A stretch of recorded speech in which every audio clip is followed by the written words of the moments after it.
arbeite nicht mehr für Sie. Und außerdem war ich längst in dem Hotel und habe alles arrangiert. Dann müssen Sie das sofort rückgängig machen. Max Jansen darf auf keinen Fall über diese Geschichte erfahren. Na, jetzt antworten Sie doch. Die Tür ist doch offen. Hi. Jonas. Sind hier noch ein paar Quadratmeter frei? Ich habe mit Christoph geschlafen. Das Kind ist von ihm? Vielleicht auch von Henning. Verdammt, ich weiß es einfach nicht. Du sollst es wissen, weil ich möchte nicht, dass es zwischen uns steht. Es geht um deinen Sohn. Guten Abend. Vater.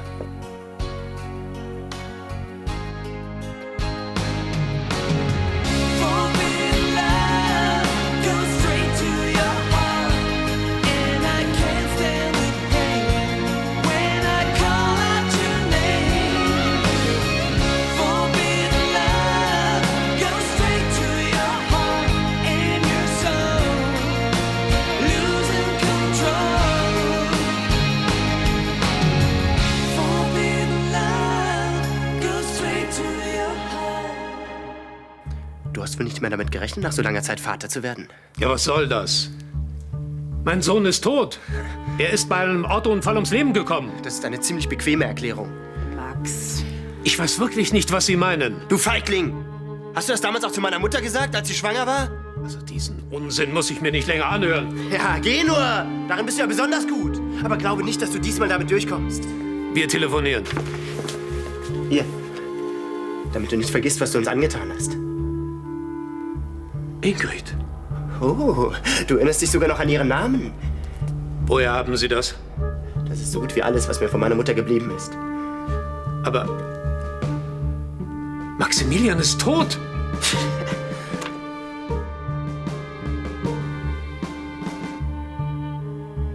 Du bist mein Sohn? Du hast mit Christoph geschlafen? Warum, Caroline? Ich kapier das nicht. Es ist einfach so passiert. Und wann? Nachdem ich Henning gesagt habe, dass ich mich von ihm scheiden lasse.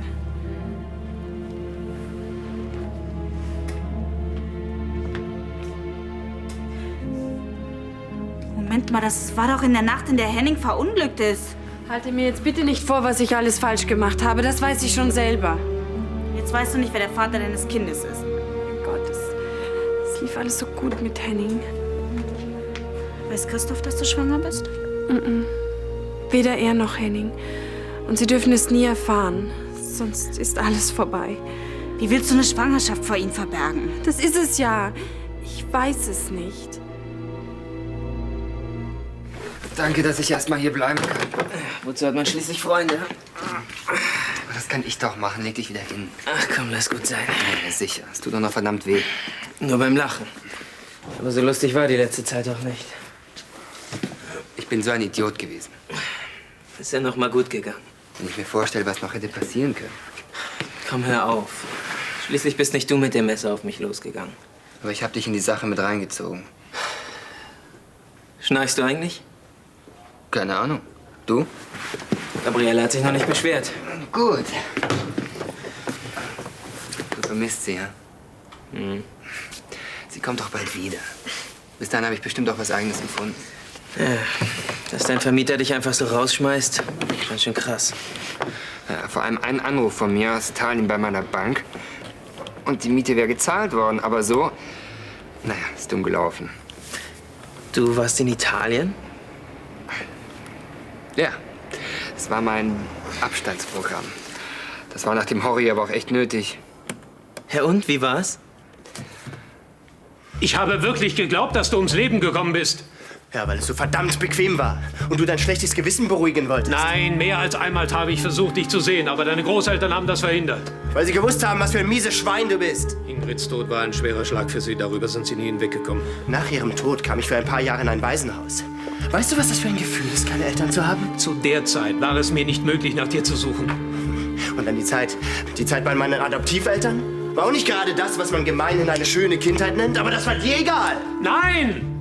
Ich habe immer an dich gedacht, genauso wie an deine Mutter. Du hast sie auf dem Gewissen. Du ganz allein. Ich wollte bei ihr bleiben. Aber die Umstände... Die Umstände! Sie hat dich gebraucht. Aber du hast es vorgezogen, in Südamerika Urlaub zu machen. Bitte, diese Auseinandersetzung führt doch zu nichts. Meine Nachforschungen sind damals im Sande verlaufen. Nur deshalb bin ich in Südamerika geblieben. Ach, ich dachte, weil ich tot bin. Aber das habe ich doch erst vor ein paar Wochen erfahren. Vor ein paar Wochen? Langsam solltest du dich aber mal für eine Version deiner Geschichte entscheiden. Moment mal. Dass wir uns ausgerechnet hier treffen, das ist doch kein Zufall. Herr Jansen ist mein Anwalt. Frau von Anstetten war mit meiner Mutter befreundet. Was man so Freundschaft nennt. Du hast Ingrid gehasst und du hast mich. Und du würdest alles tun, um dich an mir zu rächen. Alles. Dann fürchte ich, gibt's nur noch eine Möglichkeit. Daran habe ich auch schon gedacht. Aber Es ist mein Kind. Ich kann es nicht einfach abtreiben lassen. was macht dich denn überhaupt so sicher, dass Henning nicht der Vater ist? Ich habe hin und her gerechnet. Sie könnten es beide sein. Dann musst du irgendwann einen Vaterschaftstest machen lassen. Das ist unmöglich. Wie soll ich Henning erklären, dass ich mir nicht sicher bin, ob er der Vater ist? Weißt du, so kommen wir nicht weiter. Entweder du sagst Henning und Christoph die Wahrheit, oder kann ich Henning nicht zumuten. du lebst weiter mit der Ungewissheit. Was anderes bleibt dir nicht übrig. Ja, du meinst, ich lebe weiter mit der Lüge. Ja.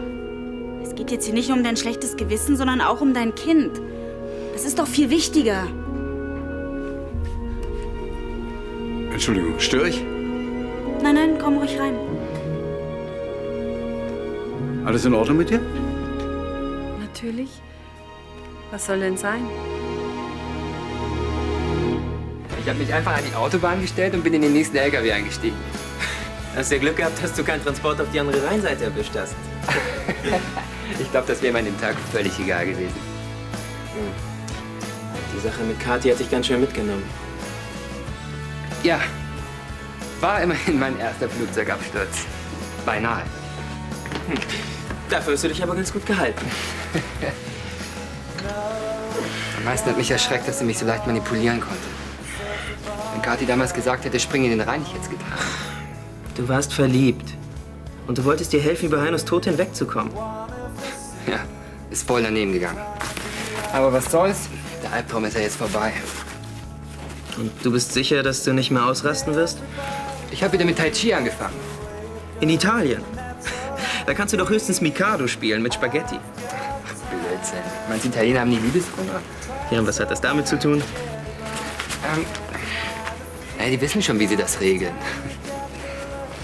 Jetzt mal im Ernst. Was ist, wenn Kathi dir über den Weg läuft? Vielleicht werden wir Freunde. Und mehr ist da nicht mehr bei dir. Dafür ist viel zu viel schiefgegangen. Hier, was hältst du davon? Du bist schon eitel wie ein Italiener. Morgen ist ein Basketballspiel. Hast du Lust zuzugucken? Klar. Nach dem ganzen Mist wird es Zeit, dass wir wieder was unternehmen. War es so? Mach endlich den Mund auf. Jetzt reicht es. Lass Frau von Anstetten in Ruhe. Merkst du denn nicht, was hier vorgeht? Du versuchst, die Schuld auf sie zu schieben. Ihretwegen muss sich deine Mutter verlassen. Sie hat mich dazu gezwungen. Sie allein hat Ingrid auf dem Gewissen. In ihrem Abschiedsbrief steht das aber ganz anders. Ingrid hätte Clarissa nie einen Brief geschrieben. Und wenn es wirklich einen Abschiedsbrief gibt, dann muss Clarissa ihn gefälscht haben. Sie will, dass du mich hasst. Du Lügner. Jetzt hast du erreicht, was du wolltest. Peter, bitte, du musst mir glauben. Ich habe nichts damit zu tun. Wie konnte ich nur annehmen, dass du dich geändert hättest? Raus! Aber Maximilian, Für das, was du uns allen angetan hast, kann dich kein Gericht der Welt verurteilen. Leider. Du weißt ja gar nicht, wie sehr ich dich verachte. das wirst du mir büßen.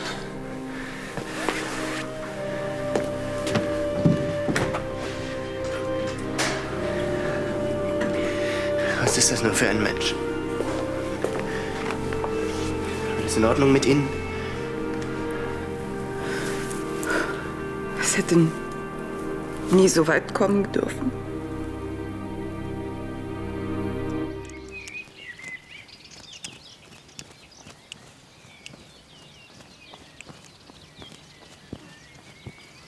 Und Steffi ist wirklich mit Dennis nach Neuseeland gegangen? Aha.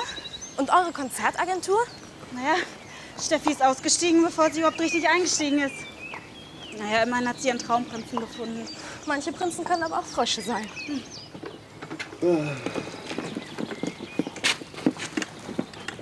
Je früher der Morgen, desto schöner die Frauen. Es liegt aber auch an den Männern, von denen sie bewundert werden. Nee.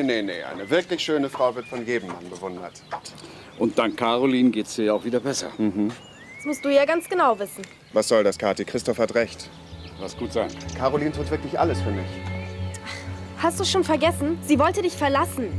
Sag mal, was ist denn los mit dir? Seit Tagen motzt du nur noch rum. Lass mich in Ruhe. Wahrscheinlich ist es im Augenblick das Beste. Soll ich mitkommen? Danke, ich möchte lieber allein sein. Was hat sie denn nur? Immer wenn von Caroline die Rede ist, dann spinnt sie total. Du kennst sie. Sie ist halt ein bisschen launisch. Glaubst du, dass Caroline mir irgendwas verschweigt? Wir sollten zurück zum Schloss. Warum sollte Caroline dir irgendwas verschweigen? Ich weiß nicht. Seit sie bei Dr. Böhm war, ist sie irgendwie verändert.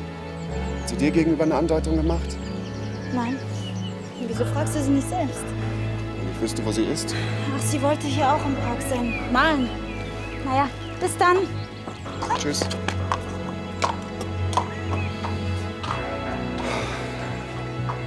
Christoph, ich gehe mal nach Caroline sehen. Ja.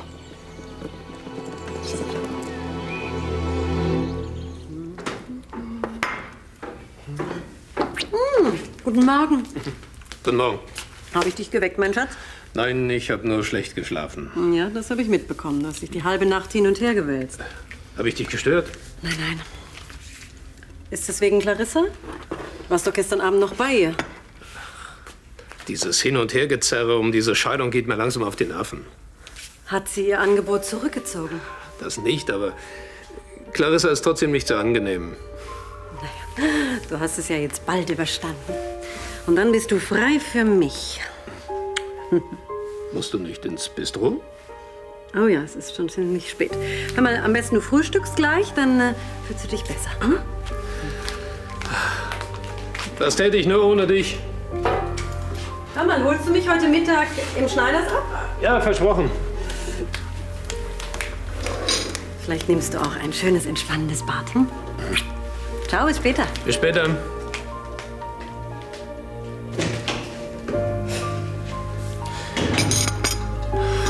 Ich muss meinem Sohn beweisen, dass Clarissa hinter allem steckt. Aber wie? Ist offen.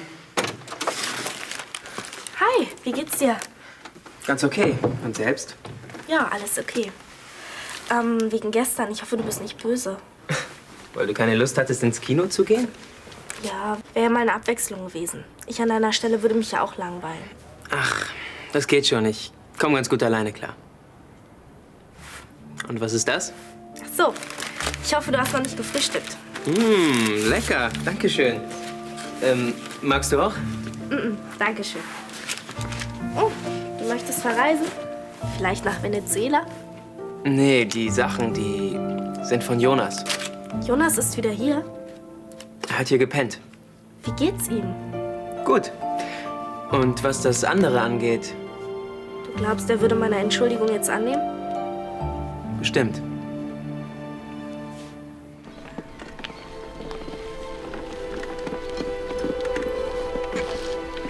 Schön, dass du wieder malst. Entschuldige, ich wollte dich nicht erschrecken. Ist schon gut. Ich war nur in Gedanken. Du siehst müde aus.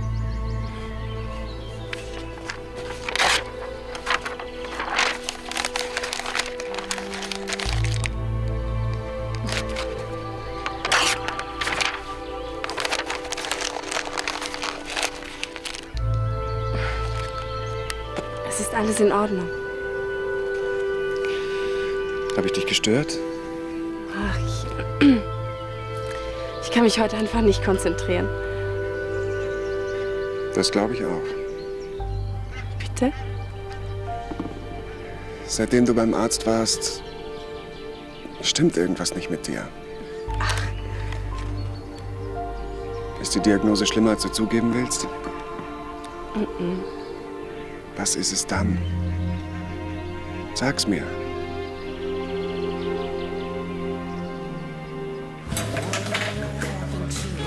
Morgen.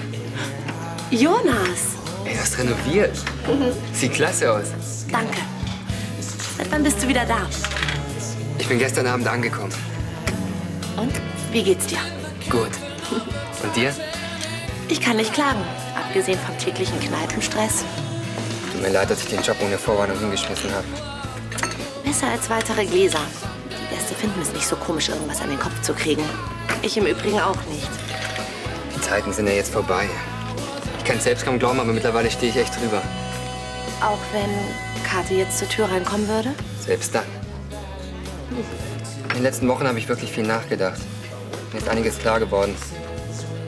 Zum Beispiel? Dass ich nicht ganz unschuldig bin daran, was Kathi mit mir abgezogen hat. Und dass sie es sicherlich nicht absichtlich getan hat. Weiß Kathi denn schon, dass du wieder hier bist? Nö, dazu war es gestern Abend zu spät. Aber sobald ich sie sehe, regle ich alles. Ganz ohne Krawall? Na klar. Warte mal, da hätte ich einen Vorschlag. Sie sehen aus, als könnten Sie einen starken Kaffee gebrauchen. Wenn Sie so nett sind und sich selbst bedienen. Ja, vielen Dank. Ich hoffe, das gestern hat Sie nicht um den Schlaf gebracht. Ich könnte mir schönere Nächte vorstellen. Und Sie? Ich habe versucht, mich mit Arbeit abzulenken. Warum auch nicht, wenn Sie schon in Ihrer Kanzlei übernachten? Es tut mir leid, dass ich Sie damit hineingezogen habe. Das wäre alles nicht passiert, wenn Sie sich an unsere Abmachung gehalten hätten. Vermutlich wäre es wirklich besser gewesen, wenn Sie sich zuerst mit Peter unterhalten hätten. Aber als ich ihn sah... Max, Sie haben viel mitgemacht. Aber glauben Sie mir, Peter hat es auch nicht immer leicht gehabt. Soll ich Mitleid mit diesem Mann haben? Unsere Ehe war zeitweise nicht die beste. Ist das ein Grund, Sie mit meiner Mutter zu hintergehen? Und es entschuldigt auch nicht, dass er Ingrid sitzen gelassen hat, als sie schwanger war. Geben Sie Ihrem Vater doch eine Chance. Wie bitte? Vielleicht hat er aus seinen Fehlern gelernt. Gestern hat er noch versucht, Ihnen die Schuld in die Schuhe zu schieben. Damit kann ich leben. Hauptsache, Sie beide finden endlich zueinander. Nur das zählt. Nach allem, was Ihnen dieser Mann angetan hat, verteidigen Sie auch noch. Sie sind wirklich eine bemerkenswerte Frau. Übelkeit, Schwächeanfall. Wenn ich es nicht genau wüsste, würde ich glauben, du bist schwanger. Unsinn. Warum muss es immer für alles eine Begründung geben? Es gibt einfach Tage, da fühlt man sich nicht so gut. Und in ein paar Tagen geht's dir wieder besser? Ganz bestimmt. Caroline, wir wollten uns doch immer die Wahrheit sagen. Henning, es ist einfach... Ich werde es schon verkraften.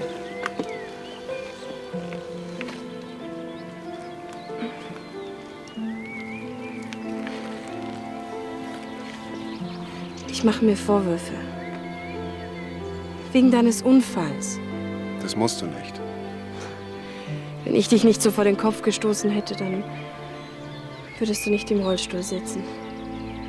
Hey, du bist der Mensch, der meinem Leben wieder Sinn gibt.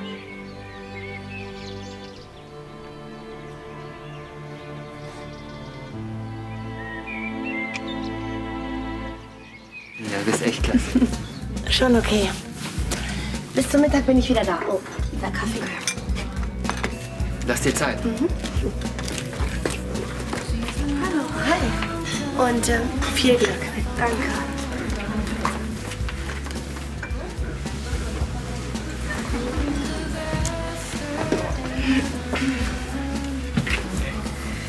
Daniel hat mir erzählt, dass du wieder da bist.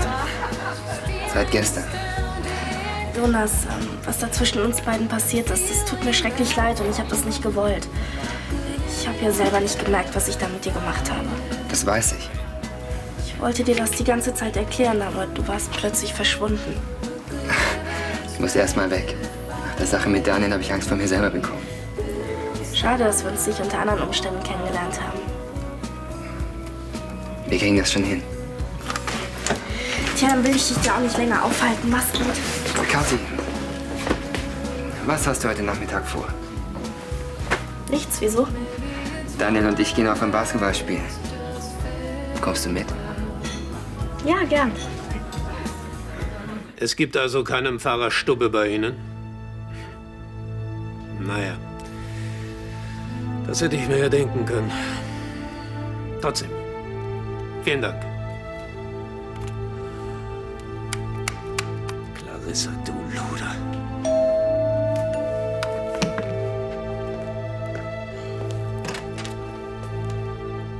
Verschwinde! Bitte, bitte, nur eine Minute. Selbst eine Minute ist mir für dich zu schade. Ich kann dir alles erklären. Oh, da bin ich ja mal gespannt. Du hast recht. Ich stecke wirklich hinter dieser Intrige. Und wieso? Hast du Maximilian mit hineingezogen? Das war Zufall. Als ich erfahren habe, dass du nach deinem Sohn suchst, habe ich diesen falschen Pfarrer ins Spiel gebracht. Damit ich glaube, er sei tot? So hatte ich genügend Zeit, um ihn zu finden. Während ich getraut habe, da hast du meinen Sohn mit deinen Lügen vergiftet. Peter, bitte, ich habe das alles nicht gewollt. Aber als ich diese Geschichte ins Rollen gebracht habe... Hör auf, ich kann's nicht mehr hören!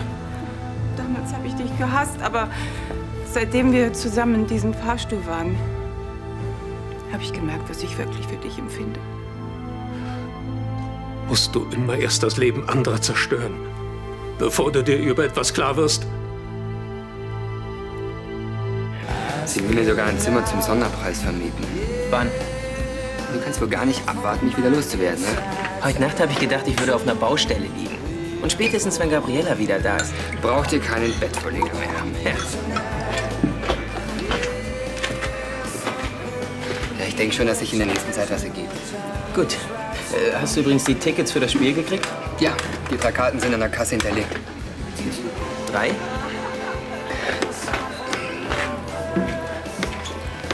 Kathi war hier. Sie kommt mit. Ist doch okay. Logo. Wird Zeit, dass ihr endlich wieder miteinander klarkommt. Ja, wir arbeiten dran. Kann aber schon noch eine Weile dauern. Ja, vorhin, das war ein bisschen zäh. Wir wussten gar nicht, was wir uns sagen sollten. Klingt, als hättest du mit deinem Außerirdischen kommuniziert. Das kam mir schon ein bisschen anders vor.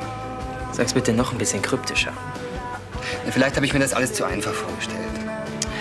Ihr habt eine Menge durchgemacht. Aber ihr habt Zeit, also nicht hetzen. Und den Anfang habt ihr ja schon gemacht. Ich hoffe, du hast recht. Und nach diesen Stunden im Fahrstuhl habe ich wirklich geglaubt, du hättest so etwas wie Gefühle. Die habe ich auch wirklich. Was bin ich bloß für ein Narr gewesen? Was für ein Wahnsinn. Deinetwegen. Deinetwegen wollte ich mich von Charlie trennen. Peter, ich liebe dich wirklich. Diese Worte aus deinem Mund. Lass es uns noch mal versuchen. Wir gehören noch zusammen. Arno, Christoph, deine Kinder, Charlie und ich. Und wer weiß, wie viele andere noch. All diese Menschen haben dich geliebt. Ich brauche dich. Ich liebe dich. Fass mich nicht an. Nie wieder. Und verschwinde endlich aus meinem Leben. Sag, dass du das nicht ernst meinst. Raus. Du widerst mich an.